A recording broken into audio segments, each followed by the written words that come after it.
Donc on a différents paragraphes et pour l'instant tout colle sur le bord de la page, mais je vais modifier ça à part le CTRL B, donc menu objet, option de bloc de texte.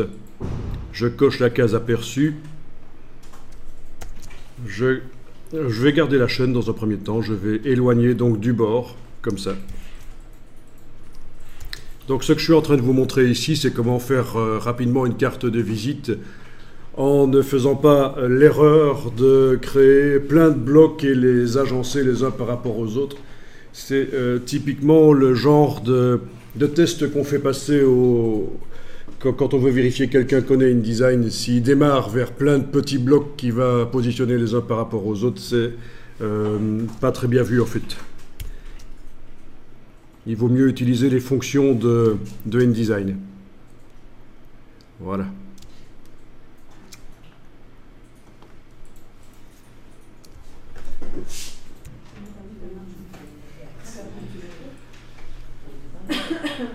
Ok, on va retourner dans Option de bloc de texte et demander un alignement justifié.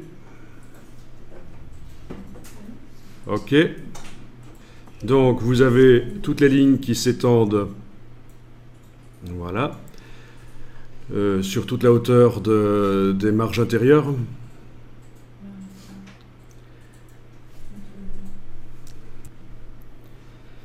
On va centrer le paragraphe qui indique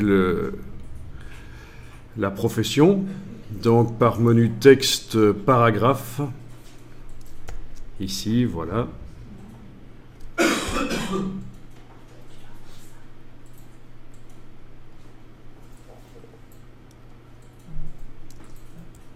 On va faire une tabulation de retrait à droite avant le nom de la localité ici. Donc c'est majuscule tabulation. Donc sur la même ligne, on a un alignement à gauche et un alignement à droite.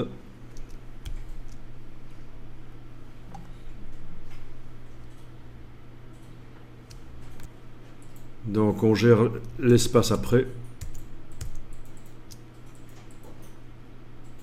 En cliquant sur le paragraphe et en indiquant ce qu'on veut comme espace après. J'utilise la touche majuscule évidemment quand je joue avec les petits curseurs ici.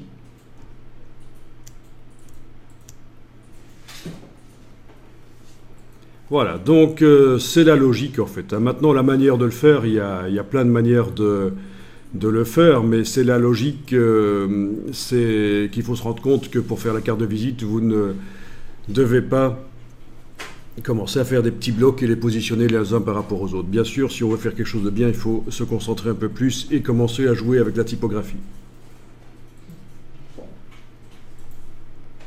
Et puis mettre une image éventuellement, avec tout ce que ça suppose quand on met une image, que la carte doit être imprimée en couleur. Pas un seul passage en presse, mais plusieurs, si c'est une image en couleur. Et que ça ne fait pas toujours très, très sérieux aussi. Ça dépend, il faut voir. Il faut que, quand vous mettez une image, il faut que vraiment il y ait une raison de la mettre. Alors tant qu'à faire, dans texte caractère, si vous passez en métrique, ce sera pas plus mal. Si vous passez en optique au lieu de métrique, ce sera pas plus mal. Voilà.